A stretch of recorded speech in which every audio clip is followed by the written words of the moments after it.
Te damos la cordial bienvenida a tu programa Palabras de Vida Eterna, esta vez con el estudio del Evangelio según San Juan. Comenzamos con la lectura de hoy.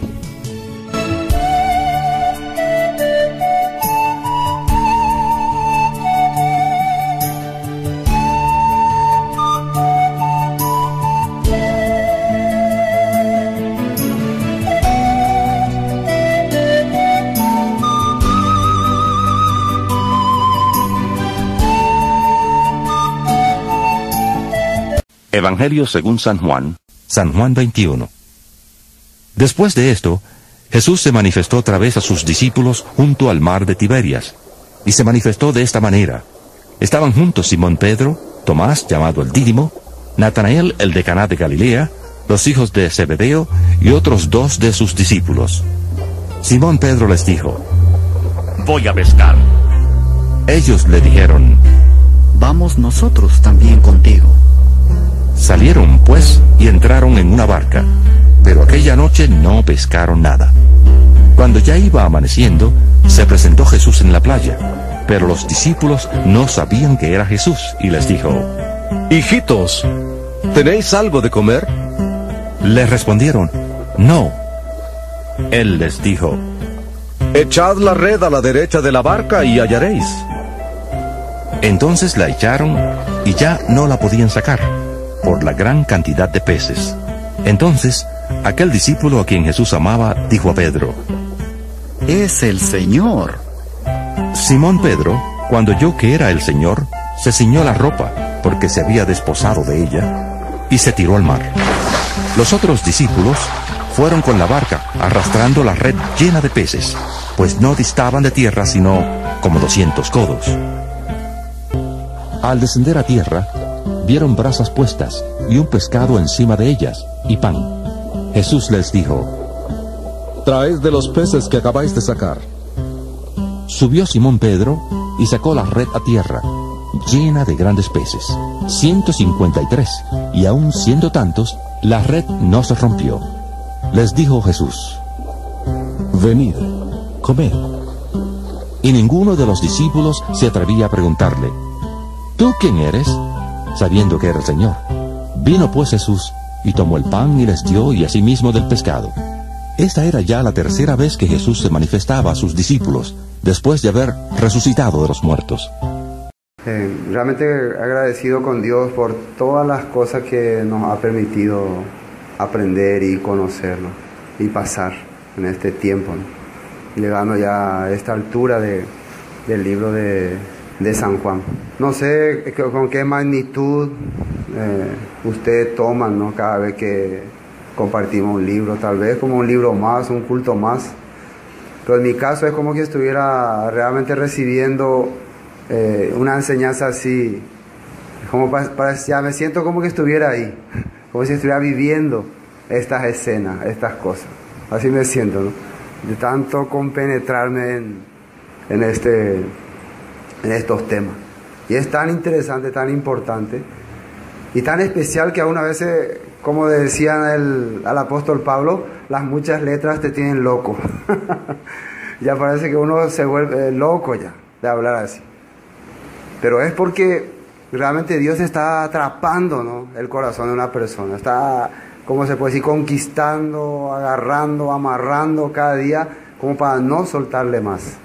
Y a medida que vos te aferras más a su palabra, difícilmente te soltas más de él, a medida que le conoces mejor. Y eso es lo que Dios nos está mostrando en este tiempo. Bueno, la vez pasada habíamos compartido el capítulo 20, terminamos, pero quiero hacer un pequeño recuento de esta última parte que era muy importante, el versículo 30, 20-30. Hizo además Jesús muchas otras señales en presencia de sus discípulos, las cuales no están escritas en este libro. 31. Pero estas se han escrito para que creáis que Jesús es el Cristo, el Hijo de Dios, y para que creyendo tengáis vida en su nombre. Dice que hay muchas cosas que fueron escritas, ¿no? Hay bastante. Pero ustedes se van a dar cuenta que hay muchas personas que enfatizan más en esas muchas cosas. Sí, pero acordate que la Biblia dice que hay muchas cosas. Entonces empiezan uno a sacar ahí grandes misterios ocultos que no estaban acá, pero que un día Dios decidió revelarle a algún superdotado por ahí, ¿no? Así aparece. Y este versículo es utilizado para argumentar esas cosas, de que hay más cosas que nosotros no sabemos. Pero acá lo importante es, ¿qué es? Que lo que está escrito acá fueron escritas para que podamos creer que ¿quién es Jesús? El Mesías, el escogido, el enviado por Dios. Y bueno, si yo no entiendo qué significa el Mesías, el escogido de Dios, el enviado, hay muchas cosas que no voy a entender. Pero al entender qué significa Mesías, qué significa enviado, ya se me van a aclarar muchas cosas. Hay tantas veces en la Biblia donde dice, tu fe te ha salvado, tu fe te ha salvado. Y nosotros no hemos podido comprender por qué Jesús le dice así. ¿Cuál fe? Nosotros estamos todos los días procurando tener la fe. Y estas personas parece que no hicieron nada ahí. Parece que aparecieron nomás, Señor, ten piedad de mí. Y, hijo, tu fe te ha salvado. Y muchas veces nosotros queremos llegar a ese nivel, ¿o no? Ay, yo cómo quiero alcanzar la fe de esa mujer que tocó el manto de Jesús, de este ciego, del paralítico. ¿Cómo quiero tener esa fe? Y hacemos todo un discurso, toda una enciclopedia, tratando de encontrar la fe de tal persona. Y podríamos descubrir rápidamente esa fe si comprendiéramos quién es el Mesías, o qué es el trabajo del Mesías, el Cristo, como dice aquí. ¿Cuál es su función? ¿Cuál es su propósito? ¿Cuál es su objetivo? Si eso descubriéramos, nosotros ya entenderíamos todo por qué sale tanta fe en la Biblia. Por ejemplo, el soldado romano que Jesús mismo dice, ¿no? Ni en Israel he hallado tanta fe. ¿Eso alguna vez no le llamó la atención a ustedes? Ni en Israel he hallado tanta fe. Un romano. ¿Y qué es lo que habló el romano? Parece que no dijo nada. Pero no, dijo palabras claves. Claves para un Mesías. Para una persona que tiene autoridad. ¿Y cómo podemos comprenderle a una persona? ¿Cómo podemos calificar a una persona que tiene autoridad? ¿Qué es lo que tiene para tener autoridad? ¿Qué es lo que transmite para que pueda tener autoridad? Estatutos, leyes y decretos. Eso es lo que le da autoridad a una persona. El soldado explicó esas cosas. Él también expresó una autoridad. ¿De dónde sale esa autoridad? De lo que fue establecido. ¿Cómo es que él reconoce que Jesús también es persona con autoridad? Porque estaba establecido. Entonces por eso, ni en Israel he hallado tanta fidelidad a la cosa escrita. A eso quería decir. Bueno, entonces, hizo además Jesús muchas otras señales en presencia de sus discípulos, las cuales no están escritas en este libro, pero estas se han escrito para que creáis que Jesús es el Mesías, el Ben Elohim. ¿Está bien dicho o no? Hijo de Dios. Y para que creyendo tengáis vida en su vivencia, en su mérito, en su nombre. Que tengáis vida. Creyendo tengáis vida. Entonces el propósito de las cosas que están escritas acá es que recuperemos nuestra vida. Porque la habíamos perdido por causa de nuestros delitos y pecados. Entonces el Mesías viene a devolvernos la vida, a darnos otra vez la oportunidad de estar con el Padre, de vivir, de reinar con el Padre, con el Mesías. ¿Y qué tiene que hacer para eso? Y eso es lo que vamos a leer en los siguientes versículos. Este último capítulo, aunque todo el libro mencionó eso, pero si por ahí se les pasó, ¿no? Por ahí sí, no se nos pasó. Estamos hablando de 20 capítulos, donde está mencionando cómo tener la vida. Pero por ahí se les pasó, no sé, por ahí a alguien se me pasó. Este último capítulo yo creo que va ya a confirmar cómo podemos tener la vida en el Mesías. Y empezamos, capítulo 21, versículo 1. Después de esto, Jesús se manifestó otra vez a sus discípulos junto al mar de Tiberias. Y se manifestó de esta manera. Este mar de Tiberias era ¿hacia qué región? A la región del mar de Galilea. Esa región es donde Jesús estaba manifestando, donde ya le había anticipado que él iba a ir y que ahí le esperen. Así le había dicho. Vayan y espérenme ahí, yo voy. Díganle a Pedro también, porque Pedro estaba ahí cuando Jesús avisó eso. Pero Pedro, ¿cómo estaba? ¿Cómo era el corazón de Pedro? Después de haberle negado 3 veces, haberle maldecido, y aparece Jesús ahí. Paz a vosotros. Así como triste, como avergonzado, ¿no? Seguro que me va a mirar a mí. Y encima que él había dicho que hasta la muerte te seguiré, no te abandonaré. Pero él fue el que le negó, le maldijo y todo, y se presenta otra vez Jesús ahí. Claro, estaba contento por la resurrección de Jesús, pero por un lado, como sintiéndose que tal vez se equivocó Jesús en haberme elegido a mí. Tal vez yo no soy esa persona que él creía. Tal vez yo no voy a poder lograr ese objetivo. Pero antes vamos a ver un poco sobre este mar de Galilea. Vamos a Isaías, el capítulo 9, para recordar un poco sobre este mar de Galilea. ¿Qué debería de acontecer ahí? Isaías capítulo 9, versículo 1. Mas no habrá siempre oscuridad para la que está ahora en angustia, tal como la aflicción que le vino en el tiempo que livianamente tocaron la primera vez a la tierra de Zabulón y a la tierra de Neftalí. Pues al fin llenará de gloria el camino del mar, de aquel lado del Jordán, en Galilea de los gentiles. Y hoy vamos a descubrir de qué lado del Jordán. El pueblo que andaba en tinieblas, se está refiriendo a esta región, Galilea de los gentiles. ¿Por qué le llama Galilea de los gentiles? ¿Qué eran gentiles para los judíos? Personas que sabían, bueno, para ellos eran personas que estaban fuera del pacto, fuera del pueblo de Dios. Pero Dios está dando una profecía que esta gente que está viviendo sin pacto, sin luz, que está viviendo oscuridad, en tiniebla, no siempre vivirá así. Llegará el tiempo en que luz le va a resplandecer, que volverán a ver el resplandor, la gloria del Dios Padre, la gloria que vieron al origen, al principio. Sabemos ya nosotros que se está refiriendo a Israel que fue esparcida entre las naciones. Versículo 2. El pueblo que andaba en tinieblas, tinieblas quiere decir sin palabras, sin escritura, vio gran luz.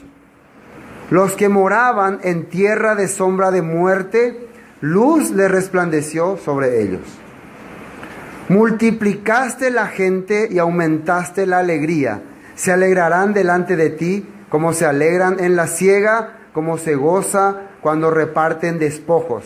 Porque tú quebraste su pesado yugo, y la vara de su hombro, y el cetro de su opresor, como en el día de Madián. Esta misma palabra Mateo menciona, refiriéndose ¿a quién? Al Mesías, al Cristo. Cuando aparece, cuando comienza su ministerio, predicando precisamente en esta región, en la región de Galilea de los gentiles. ¿Y cómo comienza Jesús predicando su ministerio? ¿Qué comienza diciendo? El tiempo se ha cumplido. Está acá escrito, ¿no? El tiempo se ha cumplido. El tiempo en que ya estaban viviendo bajo oscuridad, bajo en tinieblas, se ha cumplido. Arrepentíos y creed en el Evangelio. Y es muy importante entender, si les dice a ellos que se arrepientan y crean en el Evangelio, quiere decir que ellos ya tenían conocimiento de qué es el Evangelio, ¿no? Ya tenían conocimiento. Arrepiéntanse y crean en el Evangelio. Entonces le pregunté, permiso, Señor, primero explicanos qué es el Evangelio. Entonces así le iba a hablar, explicanos. Nosotros nunca hemos oído de ningún tal Evangelio. Es la primera vez que escuchamos esa palabra. ¿Será así? En el libro de Hebreos dice que ya se había anunciado el Evangelio a los israelitas en el desierto, pero ellos no lo creyeron, no obedecieron, rechazaron esa palabra. Y ahora también se nos ha anunciado a nosotros. ¿Quién vino a anunciar ese Evangelio? El Mesías. ¿Para qué? Para restaurar. La primera palabra que dice arrepentíos. ¿Qué es arrepentíos? Retornen, regresen. Ninguna persona puede creer en el Evangelio si no regresa. O sea, la primera cosa que tiene que hacer es regresar, volver al Padre, para que pueda creer en el Evangelio, que son las Escrituras. Entonces Dios primero llama. ¿Recuerdan lo que dijo Jesús? Muchos son los llamados, y que eran pocos los escogidos. Entonces el llamamiento, ¿para quién va? Para todos. Todos están prestos para ser llamados. No hay acá, a ver a quién le ha llamado, no, a aquel nomás, no, este tiene cara de que no va a creer. A ver, este tiene cara que va a creer. ¿Así hace Jesús? No, hace un llamamiento general. Ahora, entre los llamados, pocos serían los escogidos. ¿Cuál sería la base para escoger? ¿Cuál sería? El Evangelio. Que crean en el Evangelio. El Evangelio es lo que determinaría que es uno de los escogidos o no. Eso es muy importante. Bueno, volvamos a San Juan. Entonces ya nos estamos refiriendo que eso es lo primero que el Mesías tenía que hacer. ¿Qué tenía que hacer? Llamar al pueblo al arrepentimiento. Entonces, ¿en qué región comenzó Jesús a trabajar? En la región del Mar de Galilea, más conocido como Galilea de los gentiles, de los que no tienen pacto. Versículo 2. Estaban juntos Simón, Pedro, Tomás, llamado el Dídimo, Natanael, el de Caná de Galilea, los hijos de Zebedeo y otros 2 de sus discípulos. Simón Pedro les dijo: voy a pescar. Ellos le dijeron: vamos nosotros también contigo. Fueron y entraron en una barca y aquella noche no pescaron nada. Ya Jesús, cuando se le aparece la segunda vez, ¿no?, les recomienda que voy a ir y espérenme en tal lugar. Pero nosotros podemos darnos cuenta que ellos ya acá parece que pensaban que tenemos que volver al origen, al comienzo de las cosas. Ya creo que no somos dignos, porque ¿qué hicieron ellos mientras Jesús estaba siendo crucificado, siendo castigado por los romanos? ¿Qué estaban haciendo los apóstoles? Corrieron como gallinas, escaparon cobardemente, hasta negaron su nombre. Entonces, se puede decir, su moralidad estaba derrumbada o no. Su autoestima: soy un seguidor de Jesús, soy un creyente fiel a la palabra. ¿Cómo estaba? Derrumbada. No, yo no soy digno de decir que merezco ser discípulo. Una vergüenza para mí decir soy discípulo. Entonces la persona, cuando llega a este punto, cuando llega a pensar, realmente creí que tenía capacidad para servir a Dios, creí que podía hacer estas cosas, pero realmente me doy cuenta que no sirvo. ¿Qué quiere hacer otra vez? Quiere volver a su andanza antigua. Vamos a dedicarnos a lo que hacíamos antes. Vamos a volver a pescar los peces como antes. Vamos a volver al trabajo. Vamos a volver al oficio. Y ahí encabeza Pedro, el más de los pecadores, el que peor hacía, ¿no? Y los otros ven, ya que Pedro, supuestamente el que había visto, el que había recibido visión de Dios, revelación, él mismo encabeza, ya tú en día, ya muñazo, ya se hizo. Entonces usted ve una persona, pero con la predicar, con la palabra de Dios, hermano, hay que creer. Es la primera, ojo, ya se hizo, ya antes más por creer. Debe ser que ese es el destino de todo creyente. Un tiempo ser fiel a la palabra, un tiempo ser fuerte, y después otro tiempo irse abajo y volver otra vez. Todos le siguieron a Pedro. Así termina la persona. Pero, ¿qué pasó aquí? ¿Qué pasó aquella noche cuando ellos empezaban a pescar otra vez? Querían volver a su vida de antes. ¿Qué dice ahí? Fueron y entraron en una barca y aquella noche no pescaron nada.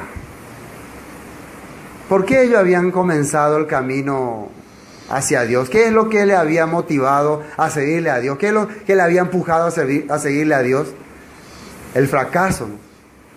Muchas personas no se acuerdan por qué yo un día decidí servirle a Dios. ¿Por qué un día decidí caminar delante de Dios? Porque un día fracasé.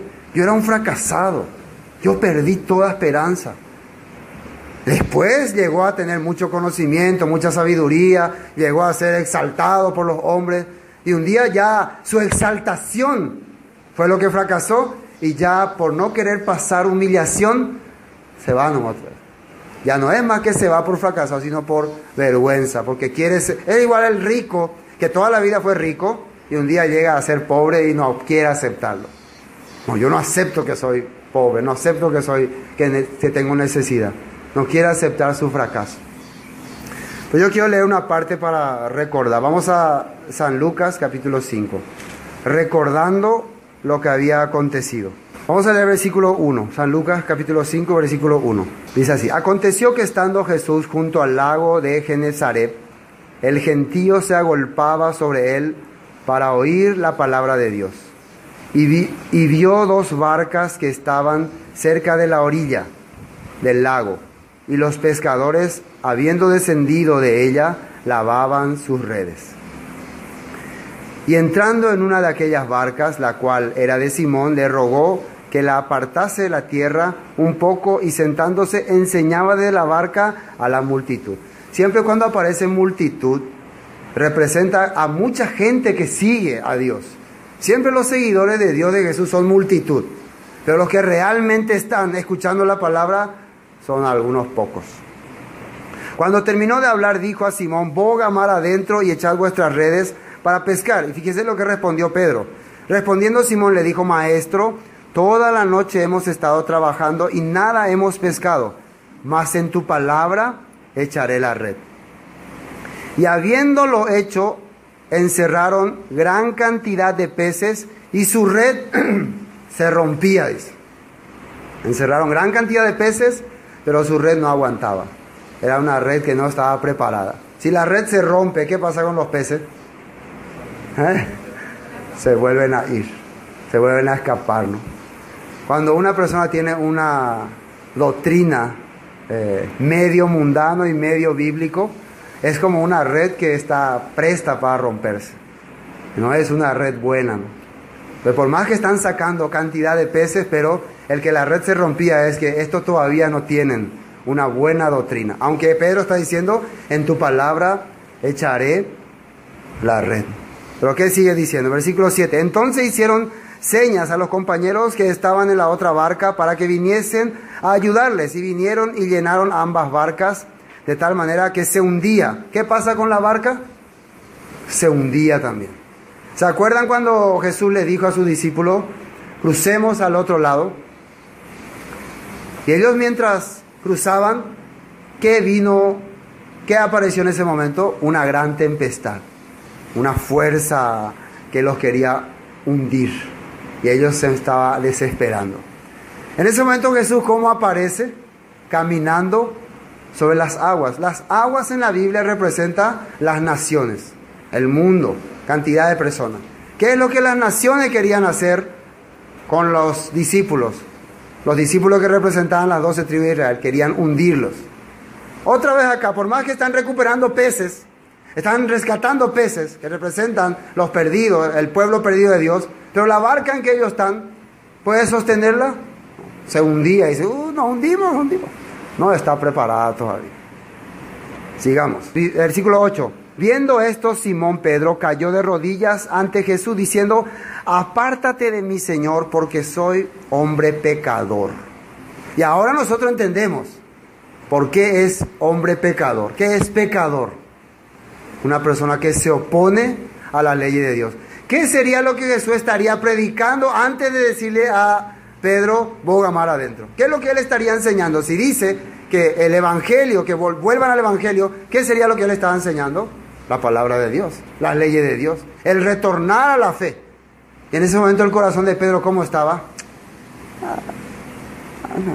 Yo ya no tengo más esperanza, yo soy un fracasado.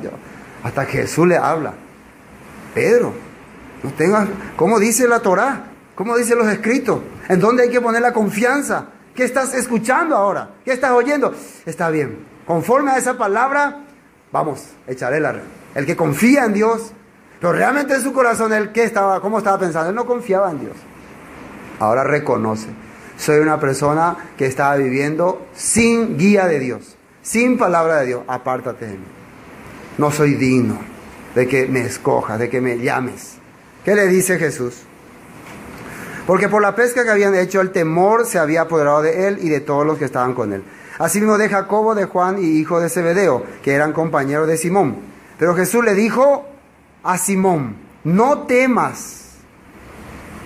El que yo me dé cuenta que estaba viviendo mal, que estaba viviendo contrario a la ley, que estaba viviendo en pecado, que estaba oponiéndome a las cosas de Dios. Pero Dios me está llamando y me está buscando. No es para que tenga temor, es para que tenga alegría. Él, si te está dando cuenta que vos estabas viviendo contra la palabra, que te estaba oponiendo a la palabra, ya no tenés que tener temor, porque quiere decir que Dios te está abriendo los ojos. Ahora, cuando todavía pensás que está bien, no, yo estoy bien delante de Dios, soy cuando para oír la palabra, se me va a entender para hoy.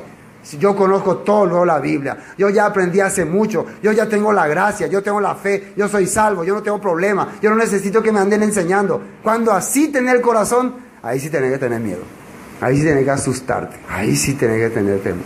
Pero cuando estás descubriendo que realmente era un opositor a la palabra, quiere decir que el Espíritu de Dios se está manifestando en tu corazón, de abrir la endereza. Pero Jesús le dijo a Simón, no temas, desde ahora serás pescador de hombres. Y fíjense que dice, desde ahora serás pescador de hombres.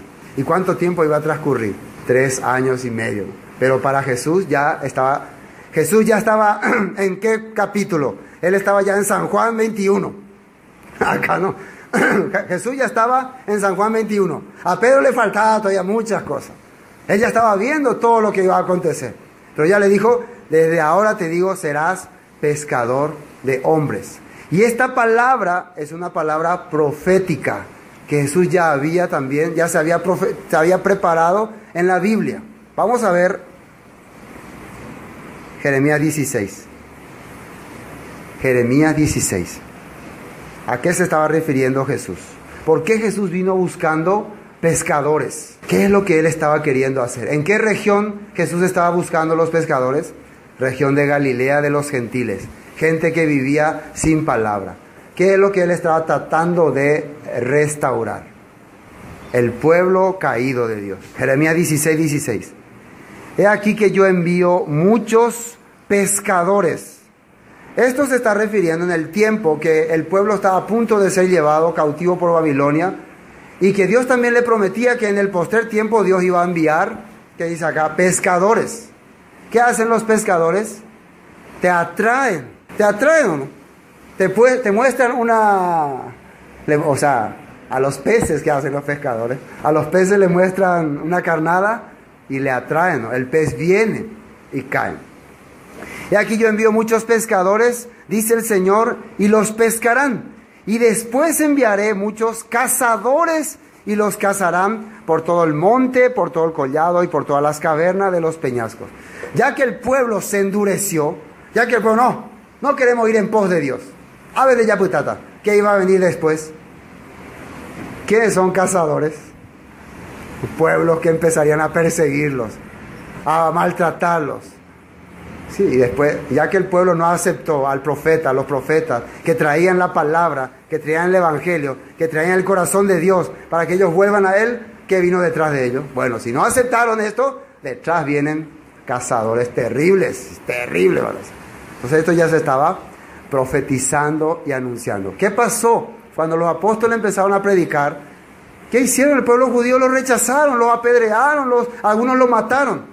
¿Y después qué vino? Roma vino con todo, a perseguirlos, a destruir su país. Así la Biblia está explicando. Pero quiero ver otro capítulo. Ezequiel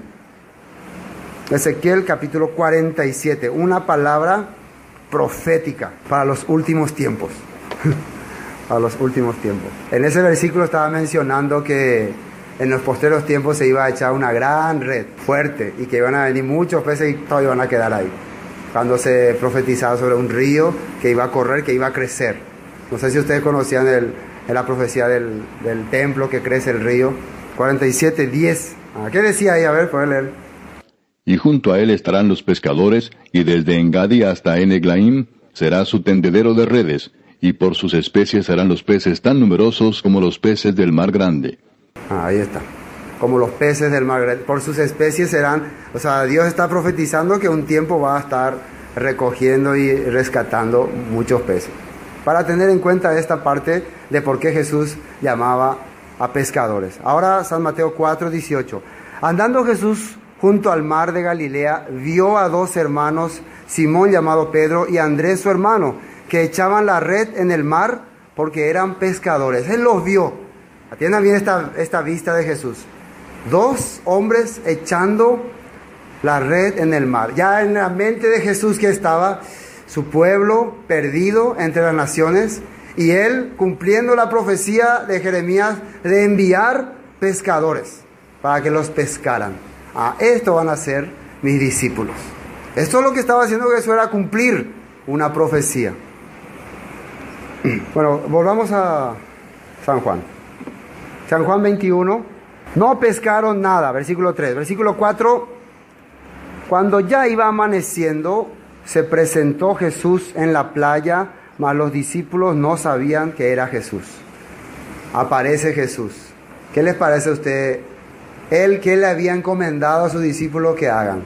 Así como el Padre me envió, yo les envío a ustedes, para que lleven el mensaje, lleven la palabra. A quien remitiere los pecados les serán remitiere, a quien los soltare les será suelto, a los que les retuviere les será retenido. Pero ellos, ¿qué estaban haciendo? Ellos fueron a las naciones, fueron a las personas. Nosotros ya no servimos para ese trabajo. Volvamos al mundo, volvamos a nuestra actividad. Es como para que sean exhortados o no. Ustedes, ¿qué están haciendo? ¿Acaso yo no les envié a predicar, a anunciar la palabra? ¿Qué aprendieron 3 años? Como para que les despidan. No son dignos de ser apóstoles. Pero Jesús no hizo así. El corazón de Jesús no es así. ¿Por qué mucha gente adopta esa actitud de reñir, de exhortar, de buscar la manera de darle castigo a otro? Ya oponar, añande, ya exhortar, añande, aprendemos de hoy. ¿Por qué nosotros así tenemos ese carácter? ¿De dónde hemos heredado eso? ¿De Jesús? Jesús es el que nos enseñó así. Cuando vemos que alguien falla o no hace las cosas correctas, ya queremos, ya sale ya exhortar, ya vamos a aplicarle todo el rigor de la ley. ¿De dónde eso aprendimos? De los fariseos, que aparentemente querían aplicar el rigor de la ley, pero ellos ¿cómo vivían? Totalmente opuestos a la ley, rebeldes a la ley. Por eso, cuidado con los que están aprendiendo la ley. Tengan cuidado si la están aprendiendo nada más o están siendo parte de su vida. ¿Sí o no? Cuando más conoces la ley, más misericordiosos son con las personas. Cuando menos conoces la ley, más rigurosos. Rigor, dureza, que aplicarle, todo. Y Jesús le mostró a los judíos, si conocieran lo que está escrito, misericordia quiero y no sacrificio, entenderían lo que yo estoy hablando. El corazón de Moisés, ¿cómo era? Dice la Biblia que era manso. Nosotros, ¿cómo le vemos a Moisés? Malo, terrible, ¿no? Ejecútenlo, mátenlo. Pero ¿se acuerdan cuando el pueblo estaba pecando, cometiendo pecado? Y Dios le dice, este pueblo ha pecado, yo voy a destruirlos. Y Moisés que dice, no, Señor, ten piedad de ellos, ten compasión de ellos, por favor. Bueno, Dios realmente estaba viendo, este Moisés es digno, ¿no? ¿Dónde vemos ese corazón otra vez? En el rey David. ¿Qué corazón él tenía? Aunque las personas le tiraban piedra, le criticaban, aunque eran su enemigo, él siempre les perdonaba la vida. Señor, voy a matar a Saúl, Dios nos ha dado la oportunidad. No, yo no voy a levantar mi mano contra él. Siempre ha tenido misericordia. Aunque él podía saber, pero esta persona por la ley debe morir. Se ha revelado, ha matado sacerdotes de Dios. Tendría que matarlo, ¿no? Pero David no tuvo ese corazón. Ni con Mefibosé, ni con Simei, ni con Joab, ni con nadie. Por eso la Biblia le llama conforme al corazón de Dios. Así le llama. Pero ¿recuerdan cuando aparece Jesús y dice que le envía a sus discípulos para que preparen a los samaritanos para recibirle? Y los samaritanos, no queremos recibirle a ese hombre porque viene como judío. ¿Cómo es como judío? Venía vestido como judío, con las reglas judías, y ellos no queremos saber nada de los judíos. Acá no nos van a judaizar. Así respondieron los samaritanos, ¿no?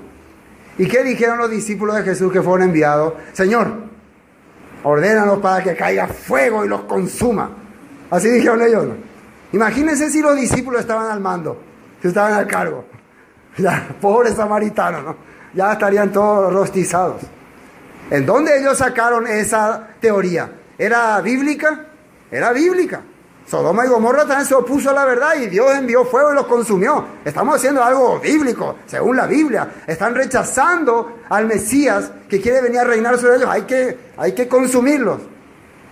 Ustedes no tienen mi espíritu, le dijo Jesús. ¿El espíritu de quién ustedes tienen? El espíritu del mundo. Así la habló. Qué raro, ¿no? Nosotros queremos siempre buscar cómo atacarle a alguien, pero Dios siempre quiere buscar cómo, no le ataques. Más bien, sírvele, atiéndele bien, llámale otra vez. ¿Qué necesitas? ¿Cómo está, hermano? No, ya pongo ahí, mira. Se llave. Ese es nuestro corazón, ¿no? Duro. ¿Cómo Jesús le recibe a sus discípulos? Que estaban en total rebeldía. Total rebeldía. Cuando ya iba amaneciendo, se presentó Jesús en la playa, mas los discípulos no sabían que era Jesús. Y les dijo: hijitos, ¿tenéis algo de comer? Le respondieron: no. En ese momento, ¿cómo estaban ellos? Durante toda la noche, ¿qué hicieron? Trabajaron, se esforzaron, se dedicaron y no lograron nada. No consiguieron nada. Solamente esfuerzo humano, esfuerzo, dedicación. Después de haber aprendido toda la palabra de Dios, haber vivido, haber experimentado, haber visto los milagros, ¿por qué será que alguna persona se va otra vez a las cosas del mundo? Voy a dedicarme nomás otra vez a mi oficio de antes. ¿Se dan cuenta que el corazón de los israelitas del desierto no es diferente al de los discípulos? Regresaron otra vez. Han visto cómo hasta la resurrección de Jesús han visto. Hasta eso han visto. Pero no tenían fuerza en su corazón. ¿Qué era que dijo Jesús? Yo soy la vid, vosotros los pámpanos. Si uno permanece en mí, puede llevar mucho fruto. Separado de mí, nada podéis hacer.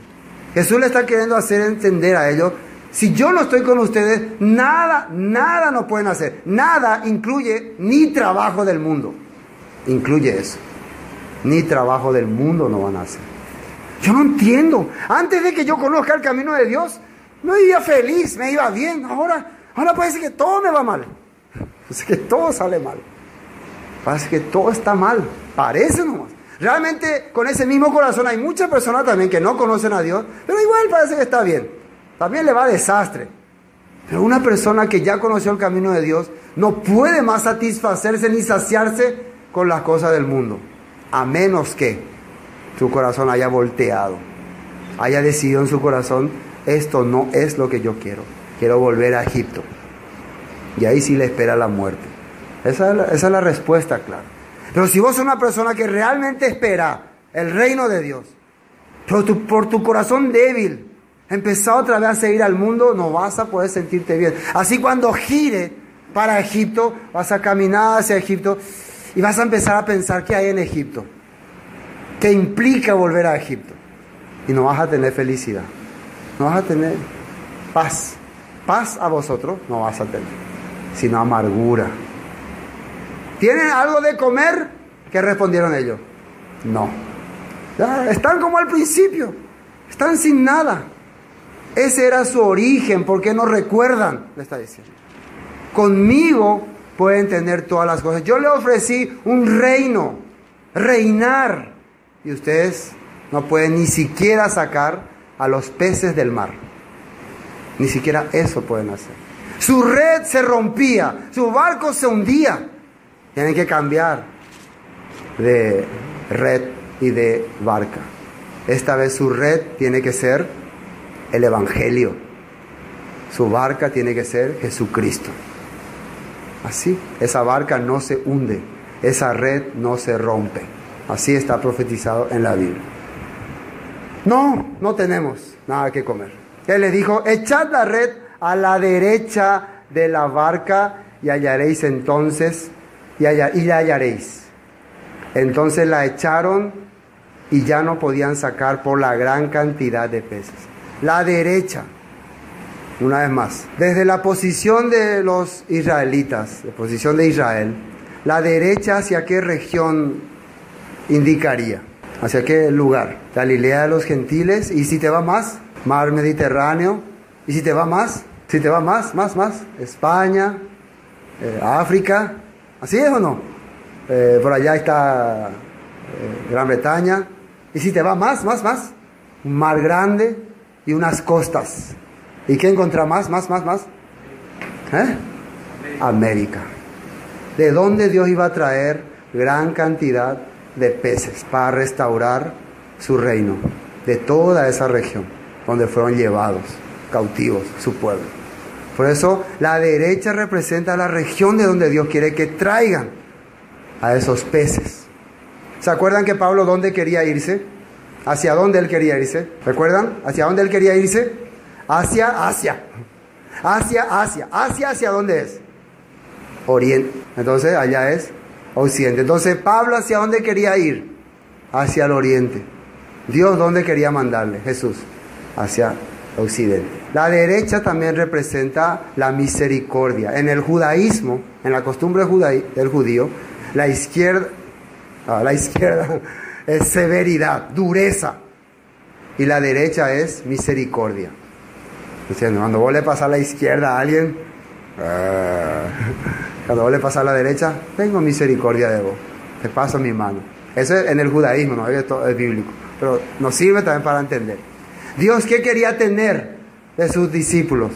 Misericordia. ¿Qué quería que ellos hagan? Que rescaten a los perdidos del oriente, que restauren el tabernáculo caído de David. Eso quería que ellos hagan. Por eso les está dando traer la oportunidad. Vamos a ver unos textos de la Biblia. Propósito del Mesías, restaurar el tabernáculo caído de David. Oseas capítulo 11. Oseas capítulo 11 del versículo 8. Vamos a confirmar por la Biblia esto. Oseas capítulo 11, versículo 8 dice así: ¿Cómo podré abandonarte, oh Efraín? ¿Qué era Efraín? Las 10 tribus que estaban perdidas. Te entregaré yo, Israel.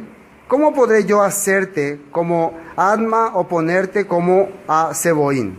Mi corazón se conmueve dentro de mí, se inflama toda mi compasión. No ejecutaré el ardor de mi ira, ni volveré para destruir a Efraín, porque Dios soy y no hombre, el santo en medio de ti, y no entraré en la ciudad. En pos del Señor caminarán, Él rugirá como león. ¿Quién es el que va a rugir? El Señor, ¿no? Como león, y los hijos vendrán temblando desde el occidente. Va a empezar a clamarles, a hablarles como león. ¿León de dónde?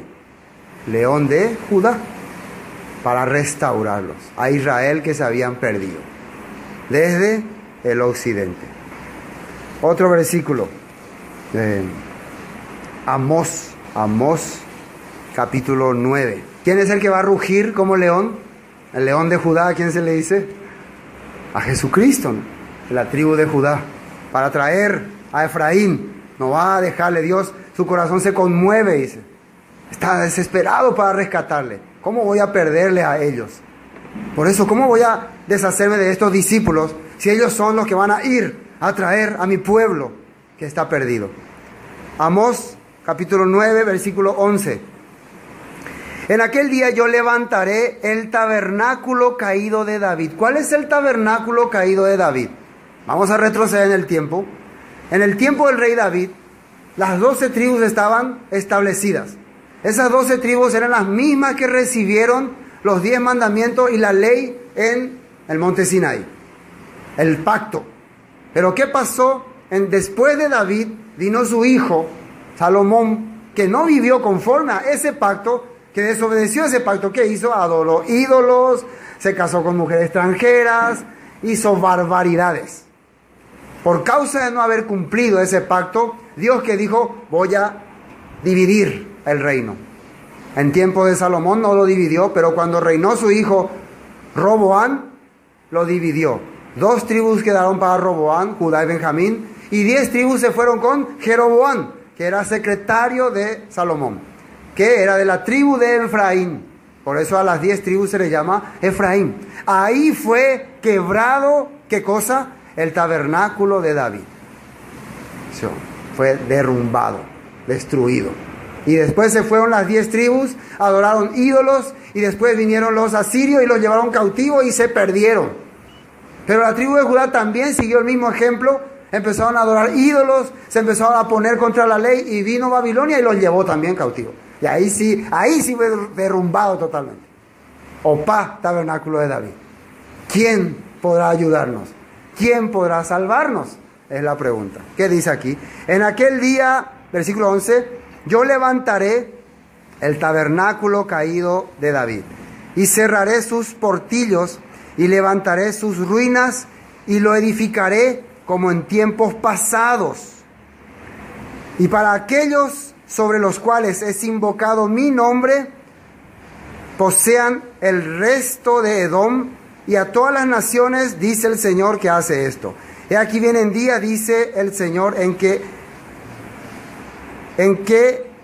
alcanzará el segador y pisador de las uvas, al que lleve la simiente, y los montones destilarán mosto, y todos los collados se derretirán. Esta misma palabra, ¿dónde ustedes la encuentran en el Nuevo Testamento? Confirmando cuando están llegando un montón de gente rara a la iglesia, un montón de gente desconocida, y la gente empieza a discutir por esta gente que llega, y un apóstol, uno de los discípulos de Jesús, se levanta y dice que esto es el cumplimiento de lo que está escrito en Amós. ¿Dónde está eso escrito? Hechos 15, vamos a Hechos 15. Fíjense lo que está diciendo la Biblia. En Hechos 15 se hace una discusión, porque algunas sectas de los fariseos quieren que se le obligue a los gentiles que están viniendo a la fe en Jesús, a cumplir la ley, a cumplir estas cosas, a cumplir los ritos del judaísmo. Así quiere que se los obligue. Hay que obligarle a estas personas que hagan conforme a los ritos. Entonces en ese momento se levanta Santiago, y ¿qué dice? Fíjense, versículo 16, 15, 16. Si después de esto volveré y reedificaré el tabernáculo de David que está caído. Vamos a ver un poquito más arriba para entender. Versículo 12, vamos a ver, 15, 12. Entonces toda la multitud cayó y oyeron a Bernabé y a Pablo, que contaban cuán grandes señales y maravillas había hecho Dios por medio de ellos. ¿Entre quiénes? Entre los gentiles. ¿Quiénes eran los gentiles? Los griegos, los romanos y otros de otros pueblos que estaban regresando a la fe en Jesús, a la fe en la palabra. No es que estaban formando una nueva congregación, estaban cumpliendo lo que la profecía decía: restaurar, ¿qué cosa? El tabernáculo caído de David. Versículo 13. Y cuando ellos callaron, Jacobo respondió diciendo: varones hermanos, oídme. Es lo mismo que aquí ustedes tienen que hacer. Oídme lo que va a ocurrir. Simón ha contado cómo Dios visitó por primera vez a los gentiles para tomar de ellos pueblo para su nombre. Nombre es vivencia, para que vivan conforme a su palabra, a su voluntad. Dios ha agarrado entre ellos. Muchos son los llamados, pocos los escogidos. Dios está buscando. Cuando se tira la red en el mar y se saca, salen muchas cantidades de peces. Pero después los pescadores, ¿qué hacen? Este sí, este no, este sí, este no. ¿Cómo determinan cuál sí y cuál no? A través de la escritura, a través de cuál es apto y cuál no es apto. El resto lo vuelve a lanzar al mundo. Una persona que no es apto para el reino de Dios, no va a traer nada ahí en las naciones. O no soy apto para ser alimento para el pueblo. Claro, el pez que es apto, ¿qué tiene? Tiene escamas. Una vez que es escogido, primero es pescado, y después ¿qué hay que hacer con él? Eipire-o, edescama-o. Hay que sacarle la escama. El pez que no es apto, ¿por qué no puede ser escogido? ¿Qué no tiene? No tiene las escamas. No sirve esto. Fuera, andate en otra. Bueno, continuemos leyendo acá. Versículo 14, ¿no? 15. Hechos 15, 15. Y con esto concuerdan las palabras de los profetas, como está escrito: después de esto volveré y reedificaré el tabernáculo de David que está caído. ¿Se dan cuenta lo que Santiago, lo que Jacobo está diciendo? Con esto concuerdan. El que los gentiles estén viniendo al pueblo, a la fe en Jesús, a la fe en Dios, en la palabra, es un cumplimiento de la profecía de Amós, de que Dios levantaría en los últimos tiempos. ¿Qué cosa es lo que va a levantar? La iglesia cristiana Asamblea de Dios, la iglesia cristiana bautista, la iglesia cristiana metodista, presbiteriana, ¿eso es lo que va a levantar? No, el tabernáculo caído de David. Y claro, si uno no entiende qué es el tabernáculo caído de David, iglesia tal, el tabernáculo de David. Vamos a ponerla a nuestra iglesia, tabernáculo restaurado de David. Y nosotros vivimos opuesto a todas las cosas. Hay que volver al pasado, entonces recordar por qué cayó el tabernáculo de David, porque se apartaron de las leyes de Dios. ¿Qué hizo Salomón para que se derrumbe ese tabernáculo? Entonces, si nosotros somos, o nos hacemos llamar, el tabernáculo restaurado de David, ¿cómo tendríamos que estar viviendo? Conforme a las leyes de Dios. Eso es lo que Jesús vino a hacer. Dice, y repararé sus ruinas y lo haré y lo volveré a levantar para que el resto de los hombres busque al Señor. Y todos los gentiles sobre los cuales he invocado mi nombre, dice el Señor, que hace conocer todo esto desde tiempos antiguos. Dice el Señor, esto ya estaba prescrito antes, que tenía que ser así. ¿Se entiende hasta acá? No, un poco difícil, se comprende. Entonces podemos entender lo que está haciendo el Mesías. Ahora sí, esto es muy importante. Versículo 6, ¿no? Él dijo, echad la red a la derecha de la barca y hallaréis. Entonces echaron y ya no podían sacar por la gran cantidad de peces. Entonces aquel discípulo a quien Jesús amaba, dijo a Pedro, es el Señor Simón. Es el Señor. Simón Pedro, cuando oyó que era el Señor, se ciñó la ropa porque se había despojado de ella y se echó al mar. Y los otros discípulos vinieron con la barca arrastrando la red de peces, pues no distaban de tierra sino como 200 codos, 100 metros. Al descender a la tierra vieron brasas puestas y un pez encima de ellas y pan. Ya, ¿cómo se le tiene que recibir a unos rebeldes que no cumplen tu trabajo, que no cumplen todo lo que les ha enseñado? ¿Cómo le tenés que recibir? Así, ¿no? O tenés que estar ahí así. Yo me hice, a ver, vengan un poco acá ustedes. ¿Se puede saber qué están haciendo? A esto yo les mandé. Así le tenía que recibir. Y ellos con miedo, ¿no? Pero Jesús, ¿cómo le recibe? Ahí con brasa, tipo asado, ya ahí. Ellos no pescaron nada hace rato. Jesús ya le tenía preparado ahí. Con pan, todo listo. La cena servida. Yo quiero cenar. Recuerden que la cena es, quiero tener compañerismo con ustedes. Eso representa la cena. Quiero ser uno con ustedes. Yo no quiero que me tengan temor. Yo no quiero que piensen, contigo es difícil trabajar, Jesús. Den de exigente y den de ley y trey. No, yo quiero compartir. Así él estaba queriendo hacer entender a ellos. Vinieron ellos. Después, versículo 11. Subió Simón Pedro y sacó la red de tierra llena de grandes peces, 153. Y aun siendo tanto, la red no se rompía. Y acá la pregunta es, 153 peces. ¿Quién se puso a contar? ¿Será que Juan? ¿Sabes? Yo voy a contar. 1, 2, 3, 4. ¿Alguna vez leyeron esa parte? ¿Y por qué dice 153? ¿Qué había dicho Juan en el propósito del libro? Que todas las cosas que estaban escritas es para que creamos en el Mesías y creyendo en el Mesías tengamos vida. Si es que muchas otras cosas hizo y no se escribieron, pero esta se escribió, quiere decir que esto es algo importante o no, o algo que pasemos. Vamos a pasar. ¿Será que algo Dios no quería decir con esto?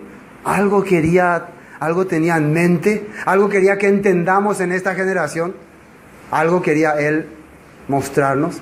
¿Quién era el Mesías? El que tenía que restaurar, ¿qué cosa? El tabernáculo caído de David. Ese era el Mesías. Los peces, ¿quién representa?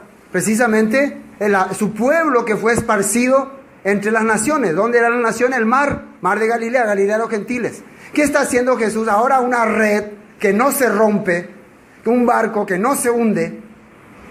Y precisamente exacto el número de los peces, 153. Ya no hay ahí alguno infiltrado. Los escogidos de Dios son exactos. Dios está escogiendo, por amor a sus escogidos, Él va a evitar que la tribulación continúe. Dice. Todo hará por sus escogidos. Entonces, ¿quiénes son esos escogidos? El pueblo de Dios. Pero para comprender mejor esto, porque así con palabras no me convencen a mí. Vamos a Éxodo capítulo 31. Yo quiero ver textos, como decía un predicador. Muéstrame un texto. Basta de alegorías. Éxodo 31.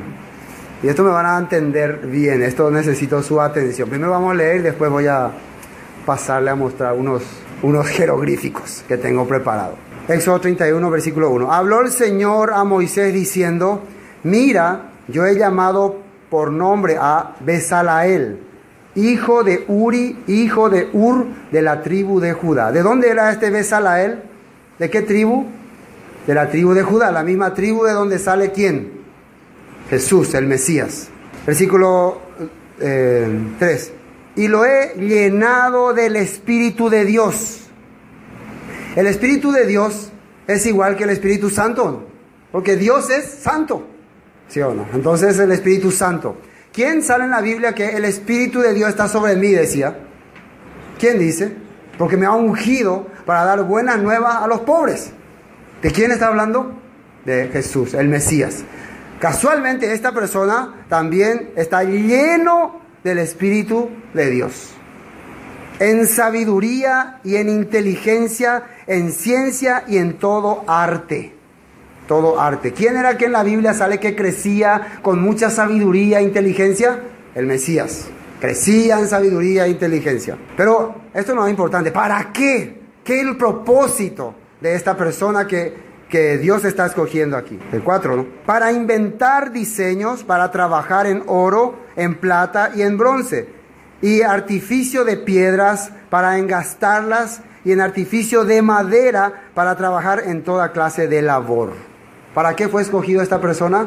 Para preparar el tabernáculo. Este hombre va a hacer el tabernáculo. ¿Qué se necesita para preparar el tabernáculo? Primero, ser lleno del Espíritu de Dios. Tener sabiduría, inteligencia en todo arte, en todo labor, incluyendo la carpintería. ¿Se recuerdan de algún hombre que era carpintero, por si acaso? El Mesías, ¿no? Jesús era carpintero. El carpintero no solamente era carpintero en esa época, porque en esa época no es que a uno se diga yo soy carpintero y nada más, no. Uno agarraba un oficio y tenía que hacer de todo. Tenía que hacer carpintería, mueblería, albañilería, todo tenía que hacer. Por eso está mostrando acá reflejo de alguien que también en el postrer tiempo tendría que restaurar, pero ya no este tabernáculo. Este lo va a edificar, este tenía que restaurar el que fue derrumbado, que fue caído, tabernáculo de David. ¿Cuándo se cayó el tabernáculo de David? ¿Para qué era el tabernáculo? A ver si saben. En el tabernáculo, alrededor del tabernáculo, se congregaban las 12 tribus de Israel. Pero ¿qué pasó en el tiempo de Salomón? Él transgredió la ley, las 12 tribus de Israel se descongregaron. Fue derrumbado ese tabernáculo. ¿Sí? Pero la pregunta es todavía, y si yo estaría en el lugar de usted me preguntaría, está bien todo lo que decís, pastor, pero ¿qué tiene que ver 153 con esto? Y ese es lo más misterioso, ¿no? Ahí dice San Juan capítulo, ay nomás, porque esto estoy grabando, San Juan capítulo 21, 11, sale 153 peces, ¿sí o no? Éxodo 31, 1, sale el nombre de Bezaleel. La palabra Bezaleel quiere decir imagen de Dios. ¿A quién se le llamaba imagen de Dios en la Biblia? Él es la imagen del Dios viviente, a Jesús. Bezaleel quiere decir imagen de Elohim, en hebreo. Ahora, fíjense lo que está acá. Estas letras son las letras del alfabeto hebreo. Son las letras con las que se escribe el nombre Bezaleel. Ustedes pueden averiguar con algún rabino. Yo hasta acá no les puedo explicar. Por ahí sí me equivoqué, pero atiendan muy bien. Entonces, en hebreo se usa estas letras para escribir Bezaleel. Bet, Sadik, Lamed, Aleph y Lamed. Son las letras en hebreo. ¿Están viendo ahí? Otra vez. Bet, Sadik, Lamed, Aleph, Lamed. ¿Está bien? Con estas letras forman la palabra Bezaleel. Pero lo más interesante que ustedes saben que el hebreo, el alfabeto hebreo no solamente es letra, también es número. Cada letra representa un número también. Entonces cuando vos escribes una palabra, también está escribiendo un número. Entonces cada letra tiene un número. La letra Bet es el número 2 en el alfabeto hebreo. La letra Sadi es el número 90. ¿Están viendo ahí? La letra Lamed es el número 30. La letra Aleph es el número 1, porque es la primera letra del alfabeto. Y la letra Lamed otra vez, la letra 30. Sumen un poco, ¿cuánto sale? 153. Entonces, ¿casualidad? ¿Es casualidad? ¿Todo es casual? ¿Dios habla en casualidad? Si creyeres, ¿a quién me creerías? A mí, dijo Jesús, a Moisés.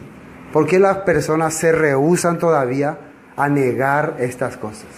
¿Por qué se rehúsan? ¿Por qué son tan duros en su corazón? ¿Por qué no quieren reconocer al Dios vivo? ¿Por qué no quieren volver a la palabra? Porque su corazón se ha endurecido.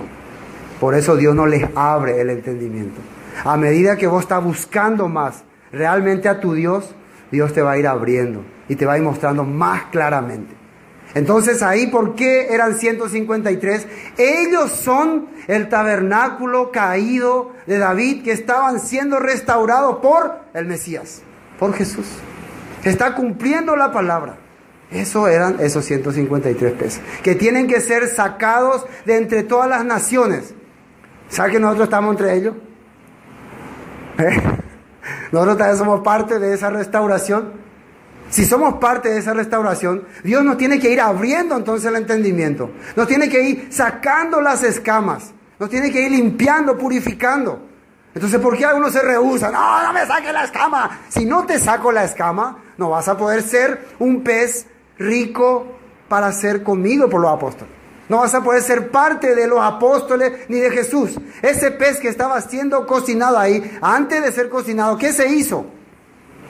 Se le sacó las escamas. La escama representa lo que te cubría en el mundo, lo que tenía en el mundo. Una vez que vos estás listo para ser unido con el Mesías, con los apóstoles, con los profetas, tienes que descamatearte. ¿Cómo se dice? Descamatearte. Descamarte. Entonces podés estar unido con Dios. ¿Entendieron? Entonces por eso les dejé ahí para que puedan anotar. Es importante conocer un poco el lenguaje hebreo. Continuemos leyendo para terminar. ¿Se entendió hasta acá o algo quedó en duda? Entonces el nombre Besalael, imagen de Dios, es la suma de esos nombres, de esas letras, son 153. ¿Qué son 153? Ya lo que habíamos explicado antes, ¿no? Son el tabernáculo caído de David que Jesús está restaurando ahí con los apóstoles. Versículo 9, ¿no? Al descender a tierra vieron brasas puestas y un pez encima de ellas y pan. Jesús le dijo, traed de los peces que acabáis de pescar. Subió Simón Pedro y sacó la red a tierra llena de grandes peces, 153, y aún siendo tantos, la red no se rompió. Al principio la red se rompió, ahora la red no se rompió porque el Mesías ya pagó, ya cumplió, ya restauró todas las cosas. Ella se ofreció como cordero para sacrificarse, para redimir a su pueblo. Por eso la red ya está fuerte, está firme, se completó el trabajo. Le dijo Jesús, venid y comed. Y ninguno de los discípulos se atrevía a preguntarle, ¿tú quién eres? Sabiendo que era el Señor. Estaban todavía ellos con miedo, así como con duda, ¿qué será que nos va a decir? Vino pues Jesús y tomó el pan y les dijo, y les dio, y asimismo el pescado. Esta era ya la tercera vez que Jesús se manifestaba a sus discípulos después de haber resucitado de los muertos. La tercera vez que se manifestaba a ellos, para restaurar también lo que había hecho Pedro, que 3 veces le había negado. 3 veces se le aparece. Dios estaba mostrándonos la manera que Él quiere llamarnos a nosotros. No a golpes, a gritos, con maldiciones, no condenándonos. Malditos ustedes, si no vienen a la iglesia, van a ir al infierno, van a ver lo que le va a suceder. La ira de Dios caerá sobre vosotros, si no oís mi palabra. Así Él quería, no. ¿Cómo Él le restaura a sus discípulos desanimados? Preparándole una gran cena. Así que si un día yo estoy desanimado y quieren restaurarme, ya saben ya, prepárenme una gran cena. y ya me restaura ya. Sí, esa es la manera que Dios transmite su corazón. Bueno, hoy hasta aquí vamos a compartir.